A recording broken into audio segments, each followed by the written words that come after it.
सहयोग करिए। प्रदेश का विकास हो रहा है और प्रदेश की जनता देख रही है कि हर विकास के मामले में आप टांग अड़ाते हो। आपको तो गुंडई अराजकता से फुर्सत नहीं थी जब आपकी सरकार थी, भाई भतीजावाद से फुर्सत नहीं थी। समाजवादी पार्टी के लोगों से आप क्यों नहीं सवाल पूछते हैं कि लोकतंत्र का मजाक बनाकर रख दिया है?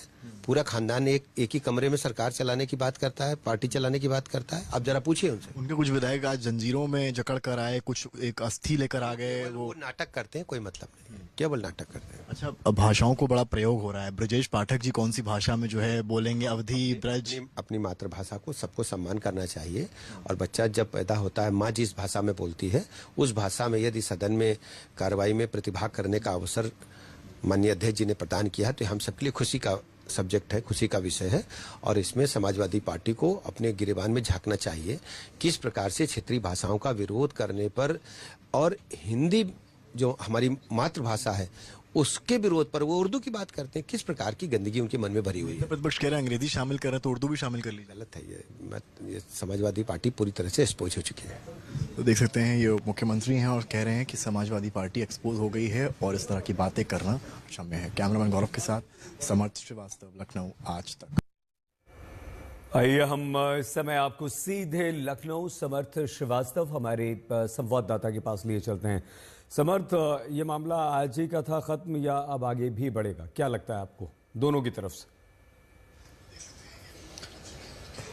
सही, ये मामला फिलहाल अभी थमता तो नहीं दिख रहा है। कहानी कुल मिलाकर ये है कि कल जब विधानमंडल दल की बैठक हुई उससे पहले जो यूपी विधानसभा के अध्यक्ष सतीश महाना हैं उन्होंने एक प्लान रखा और ये कहा कि जिस तरीके से पार्लियामेंट में अलग अलग भाषाओं का प्रयोग किया जाता है और एक हेडफोन लगाकर उसमें अनुवाद की जो सुविधा दी जाती है वैसा हम विधानसभा में भी कर सकते हैं। तो उसमें अवधी, बुंदेलखंडी, भोजपुरी जो तमाम यूपी की प्रख्यात भाषाएं हैं उनको शामिल करने की बात हुई और उसमें अंग्रेजी का भी जिक्र कर दिया गया। अब कल उसकी एक तरह से प्रोसेस चेक किया गया, मुख्यमंत्री भी वहां मौजूद थे, नेता प्रतिपक्ष भी मौजूद थे।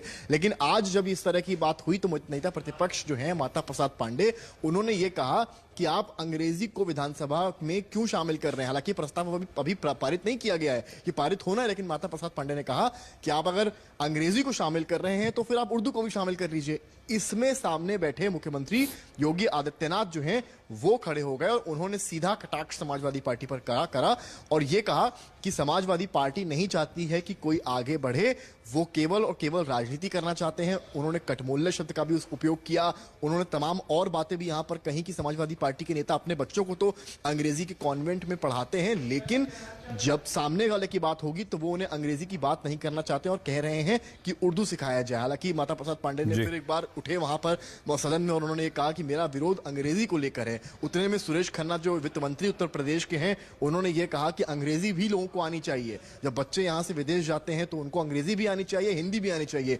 प्रयोग आप यहां पर अंग्रेजी का ना करें, लेकिन आनी भाषा सभी समझ आनी चाहिए। लेकिन उर्दू का प्रयोग जिस तरह से समाजवादी पार्टी ने कहा कि उर्दू को इसमें क्यों नहीं इन्वॉल्व किया गया है, उसको लेकर अब सियासत गर्मा गई है। जो तमाम मंत्री बीजेपी में हैं, यूपी सरकार में हैं, वो भी अब समाजवादी पार्टी को इसे लेकर घेर रहे हैं और एक ही सवाल लगातार कर रहे हैं, चाहे यूपी सीएम योगी आदित्यनाथ हो या तमाम मंत्री हो, कि आप लोग अपने बच्चों को तो इंग्लिश कॉन्वेंट में पढ़ाते हैं, लेकिन सियासी रोटियां सेकने के लिए सदन में इस तरह की बात कर रहे हैं कि उर्दू को क्यों नहीं इंक्लूड कर रहे हैं, इंग्लिश को क्यों इंक्लूड कर रहे हैं। जी बहुत धन्यवाद समर्थ श्रीवास्तव हमारे संवाददाता जानकारी दे रहे थे।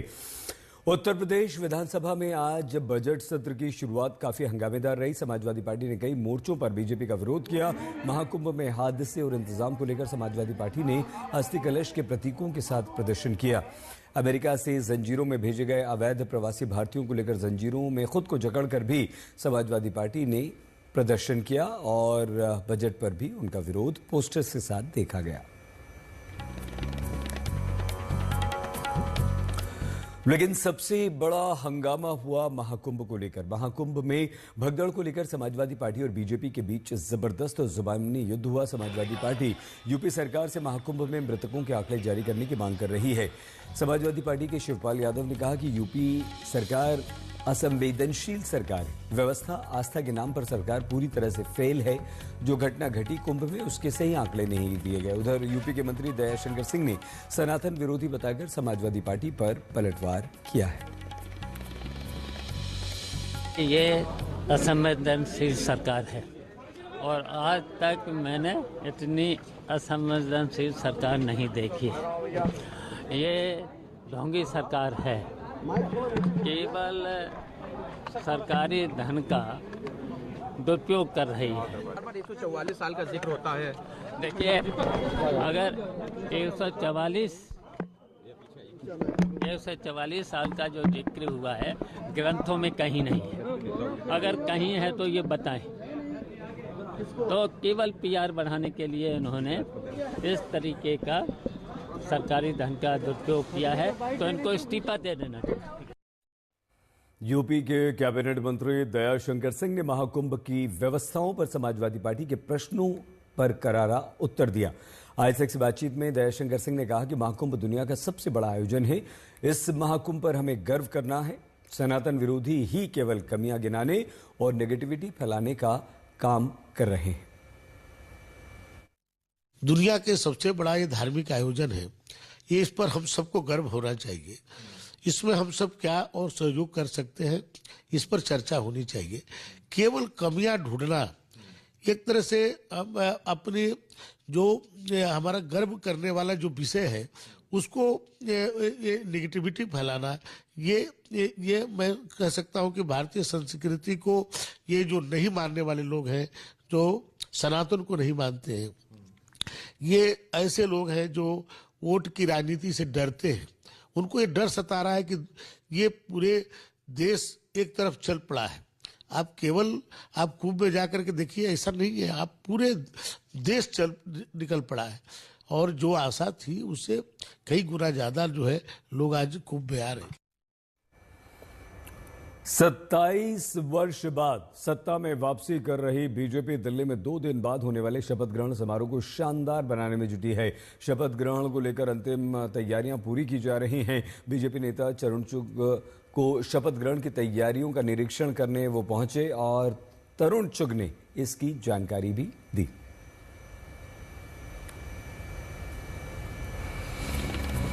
रामलीला मैदान में किस तरह की तैयारियां चल रही हैं, इसकी एक झलक हम आपको अपनी इस विस्तृत रिपोर्ट में दिखाते हैं। जिस रामलीला मैदान से अरविंद केजरीवाल ने दिल्ली और देश की राजनीति में बदलाव की शुरुआत की थी, आज उसी रामलीला मैदान में दिल्ली की राजनीति में एक नए अध्याय की पटकथा लिखी जा रही है। भारतीय जनता पार्टी की वापसी दिल्ली की सत्ता में लगभग 3 दशकों बाद हो रही है और इसी रामलीला के मंच को चुना गया है जिसपे उनके मुख्यमंत्री का शपथ ग्रहण समारोह होना है। साल 2013, 15 और 20 में अरविंद केजरीवाल ने बतौर दिल्ली के मुख्यमंत्री यहां से शपथ ली थी। अब जब बीजेपी सत्ता में वापसी कर रही है 2025 में, तो उनका भी मुख्यमंत्री का चेहरा इसी मंच से शपथ लेगा और उसके लिए फिलहाल यहां रामलीला मैदान में भव्य तैयारियां हो रही हैं। एक एक करके आपको वो सारी तस्वीरें दिखाई देंगी। जमीन को सपाट किया जा रहा है, साफ सफाई का काम हो रहा है, एक एक करके ट्रक आ रहे हैं जिसमें टेंट लगाने की सामग्री को इकट्ठा किया जा रहा है, सोफा कलेक्ट किए जा रहे हैं। माना यह जा रहा है कि तकरीबन 30,000 लोगों की कैपेसिटी का टेंट यहां पे बनाया जाएगा, यानी कि भव्य शपथ ग्रहण समारोह की तैयारियां अपने चरम पे हैं। लेकिन अहम बात यह है कि कल भारतीय जनता पार्टी के दिल्ली के विधायक दल की बैठक है जिसमें यह तय किया जाएगा कि 20 तारीख को इस मंच से रामलीला मैदान में बतौर मुख्यमंत्री भारतीय जनता पार्टी का कौन सा विधायक शपथ लेगा।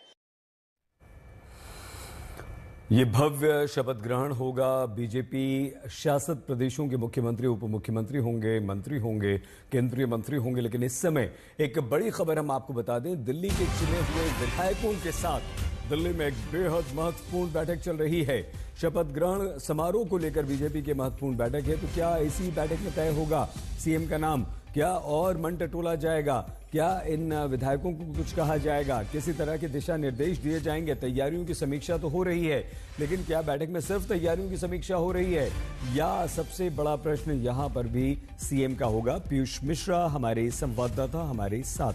पीयूष, क्या मुख्यमंत्री के नाम को लेकर ही सबसे महत्वपूर्ण चर्चा इस बैठक में होगी या सिर्फ तैयारियों की बात? जी सैयद, इस वक्त अभी फोकस जो है वो तैयारियों पर है, क्योंकि अगले 2 दिन में दिल्ली में एक शपथ ग्रहण समारोह करना है और ये ग्रैंड भव्य शपथ ग्रहण समारोह होने वाला है। और इसीलिए इस शपथ ग्रहण समारोह में कौन कौन आएंगे, कितनी संख्या में लोग आएंगे, इन सभी चीजों को लेकर चर्चा हो रही है। और ये तीसरी बड़ी बैठक है। इससे पहले 2 बड़ी बैठकें रामलीला मैदान के अंदर ही हो चुकी है सैयद, जिसमें तरुण चुग, विनोद तावड़े, वीरेंद्र सचदेवा, दिल्ली के कुछ सांसद भी मौजूद थे। लेकिन इस वक्त जो दिल्ली बीजेपी में बैठक हो रही है उसमें न सिर्फ कुछ कार्यकर्ता शामिल है, बल्कि बीजेपी के वरिष्ठ नेताओं के साथ साथ सभी सांसद, दिल्ली के सभी सांसद मौजूद हैं और उनसे राय मशवरा लिया जा रहा है कि किस तरह से ये शपथ ग्रहण समारोह जो है वो किया जाएगा। सूत्रों की माने तो बीजेपी ने इस बात की तैयारी कर ली है कि जितने भी 250 क्लस्टर हैं, जो स्लम क्लस्टर है, जिसमें झुग्गी झोपड़ी, जहां पे झुग्गी झोपड़ियां हैं, जहां पर उसमें रहने वाले लोग हैं, उन सभी को शपथ ग्रहण समारोह में बुलाया जाए। दूसरी बड़ी बात यह है कि एनडीए और बीजेपी शासित राज्यों के सभी मुख्यमंत्री और उप मुख्यमंत्रियों को इस शपथ ग्रहण समारोह में बुलाया जाएगा। साथ ही साथ कई ऐसे बीजेपी के नेता हैं सैयद जिन्होंने देश भर से आकर दिल्ली में प्रचार किया, अलग अलग कोनों में प्रचार किया, उन सभी को यहाँ पे बुलाया जाएगा। जैसे अगर जी किशन रेड्डी केंद्रीय मंत्री हैं, उन्हीं के साथ साथ कुछ और मंत्री अगर तेलंगाना से आते हैं, कुछ तमिलनाडु से आए, तो उनके क्षेत्र के जो लोग दिल्ली में रहते हैं उन्होंने उनके इलाकों में जाकर प्रचार किया, तो उन सीटों पर भी बीजेपी की जीत हुई है। तो उन सभी नेताओं को बीजेपी एक भव्य तैयारी कर रही है। मैं एक बार आपको तस्वीर भी दिखा दूं। कल इस जगह पर विधायक दल की बैठक होने वाली है बीजेपी की, कल शाम को, और उसी विधायक दल की बैठक में यह भी तय हो जाएगा कि दिल्ली का अगला मुख्यमंत्री कौन होने वाला है, और वो ही नेता परसों शपथ लेगा रामलीला मैदान में। बहुत धन्यवाद आपका पीयूष मिश्रा, हमारे संवाददाता जानकारी दे रहे थे। फिलहाल हम आगे बढ़ते हैं। तेलंगाना में रमजान पर नई राजनीति हो रही है। तेलंगाना में सरकार ने मुसलमान कर्मचारियों को रमजान के दौरान ड्यूटी में 1 घंटे की राहत दी है। ये राहत सरकारी विभागों, शिक्षा विभाग के कर्मचारियों को दी गई। सरकारी कर्मचारियों को 5 बजे की जगह 4 बजे ऑफिस से छुट्टी दे दी गई है, ऑफिस छोड़ने की आज्ञा दे दी गई। लेकिन बीजेपी इसका विरोध कर रही है कि आपने मुसलमानों को रमजान में 1 घंटे की छुट्टी क्यों दी। 2 मार्च से 31 मार्च तक ये आदेश प्रभावी रहेगा और ये 1 महीना रमजान का महीना है। इसी दौरान रोजे रखे जाएंगे, नमाज पढ़ी जाएंगी, विशेष रमजान की। तो तेलंगाना सरकार ने ये निर्णय किया, बीजेपी ने उसका विरोध किया। बहुत ही दुर्भाग्य की बात है। मैं हमारे तेलंगाना राज्य के मुख्यमंत्री रेवंत रेड्डी जी से पूछना चाहूंगा, क्या उगादी के समय पर, क्या हिंदू फेस्टिवलों के समय पर, क्या इस तरह का जीवो आपको याद नहीं आता? क्या नवरात्रि हो, शिवरात्रि हो, रामनवमी हो, हनुमान जयंती हो, अनेकों हिंदू फेस्टिवल होते हैं, लेकिन उन हिंदू फेस्टिवलों को अच्छे से करने के लिए भी तेलंगाना सरकार कोई सुविधा नहीं देती। उन फेस्टिवलों को सही तरीके से मनाने के लिए किसी भी प्रकार का कोई कार्य तेलंगाना में कांग्रेस, हिंदू विरोधी जो कांग्रेस है वो नहीं करती। लेकिन हाँ, मुसलमानों के रमजान के लिए स्पेशली विचार विमर्श करके एक जियो निकालती है और उस जियो में यहाँ लिखा होता है कि 4 बजे के बाद में सभी मुसलमान जो गवर्नमेंट ऑफिशियल है उनको हम छुट्टी देते हैं। यहाँ दुर्भाग्य हमारा है। तेलंगाना गवर्नमेंट कहती है कि रमजान के दौरान आगामी 2 से और 31 मार्च तक हम अपने मुस्लिम कर्मचारियों को 1 घंटे की प्रतिदिन अतिरिक्त छूट देंगे। रमजान के नाम पर मुस्लिम तुष्टीकरण। क्या कभी राज्य सरकार ने नवरात्रि, दुर्गा पूजा, करवा चौथ या अभी जो 144 वर्ष बाद जो महाकुंभ चल रहा है, उस महाकुंभ की व्यवस्था में कभी कोई सुविधा शिविर भी लगाया? छुट्टी की तो बात अलग है। मुस्लिम अपीचमेंट की पॉलिसी कांग्रेस सरकार को अब त्यागनी पड़ेगी। बहुत छोटे से ब्रेक के लिए हम यहां पर रुक रहे हैं। आप प्लीज